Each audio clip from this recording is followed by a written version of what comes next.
অনেকে নিয়ে এলে তো আমি আমার করার কিছু নেই। পাচার হয়, হ্যাঁ? পাচার তো করে। পাচার হচ্ছে সেটা না বলবো কেন। নদীর চর থেকে প্রকাশ্যে তুলে নেওয়া হচ্ছে বালি। খাস ঝাড়গ্রাম শহরের অদূরে বৈতাতে রমরমিয়ে চলছে অবৈধ কারবার। গরু আর মহিষে টানা গাড়িগুলি তুলে নিচ্ছে টন টন বালি। অভিযোগ প্রশাসনের একাংশের মদতেই চলছে এমন বেআইনি কর্মকাণ্ড। অথচ খাতায় কলমে ঝাড়গ্রাম কিংবা পশ্চিম মেদিনীপুর জেলার বালি খাদানগুলি কিন্তু বন্ধ। ফলে সাত সকালে ক্যামেরা দেখে পাচারকারীদের অধিকাংশ মুখ লুকিয়ে পালালেও সাহস করে মুখ খুলছেন কেউ কেউ।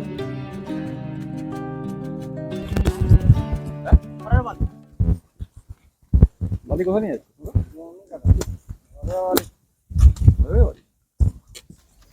জানিস প্রশাসনকে জানিস?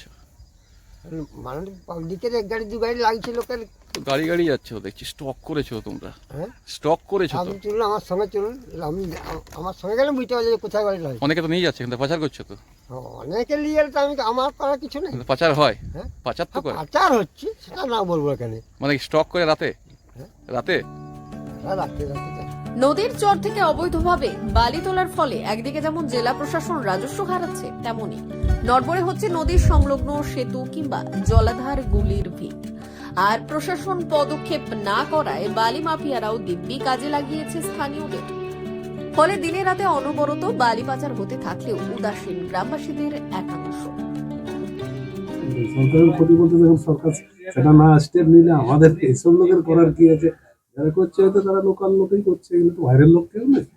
বা গরু গাড়ি ভাড়া যারা চালাচ্ছে তারাও তো লোকাল, তারাও কি দুটো পয়সার জন্য তারাও করছে। প্রশাসনের তো কোনো ব্যবস্থা নেওয়া হচ্ছে না। না, কোনো ব্যবস্থা হয়নি। আপনারা কি চাইছেন? আমরা কি জানবো, আমরা সাধারণ লোক, আমরা এইসব ঝুটে মানে আমরা দেখিনি। হ্যাঁ, কোথায় কি হচ্ছে কি আমরা তো দেখিনি। রমরমিয়ে চলা অবৈধ বালির কারবার ঘিরে রীতিমতো সরব বৈতা 5 নম্বর গ্রাম পঞ্চায়েতের তৃণমূলের প্রাক্তন সভাপতি রেখা সরেন। তার অভিযোগ, জেলা প্রশাসনের কিছু আধিকারিকরা বালি মাফিয়াদের মদত দিচ্ছেন। আমাদের মনে হচ্ছে এই বালি ব্যবসাকে কেন্দ্র করে কিছু উচ্চ পদস্থ আধিকারিকও জড়িত, কারণ তা না হলে এত ব্যাপকভাবে বালি চুরি হতো না। আমরা বিষয়টা দেখছি, আমাদের জেলার উচ্চ পদস্থ আধিকারিককে আমরা জানাবো এবং যাতে ব্যবস্থা নেয় সেটার জন্য আমরা অবশ্যই জানাবো। ঝাড়গ্রাম জেলা সফরে এসে প্রশাসনিক বৈঠকে বালি পাচার রুখতে কড়া পদক্ষেপের নির্দেশ দিয়েছিলেন স্বয়ং মুখ্যমন্ত্রী মমতা বন্দ্যোপাধ্যায়।